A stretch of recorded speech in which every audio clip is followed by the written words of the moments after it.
মানে ইয়াগোর জন্য কি কবেন যে কিরকম পরিশ্রম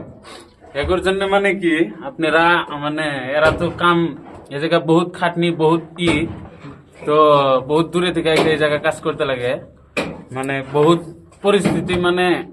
বাস্তবতা আপনারা দেখেন না কোনদিন জানেন তলে না যায় কতটুক তলে যায় হতি হয় এইভাবে কতটুক তলে মানে কি ও তো মানে 1-1.5 ফুট 1-1.5 ফুট তলে যে মাথাত করে এগুলা বস্তু কয়লা আনতাইছে তে ভাবেন যে তারা বাইরে আইছে আর তারার যেটা মানে যে ফ্যামিলিরা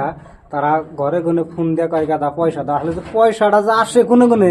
এই বস্তুটা বুঝে না বোঝে না। আর তার জন্য এই যে বড় ভাইরে আমি আর কি জিগাইলাম হ্যাঁ হ্যাঁ মানে পরিস্থিতি ব্যাপারীর মানুষে মানে বোঝে তো বোঝেই না আমরা কিবা করে কাম করি কিবা করে না করি ওটা তো জানাই না কিন্তু ভিডিওর মাধ্যমে আপনারা সবাই দেখতে পারবেন কিভাবে আমরা টেহা কামাই করি বা কিভাবে করে টেহা নিয়ে যাই বাড়িতে ওটা আপনারা দেখতে পারবেন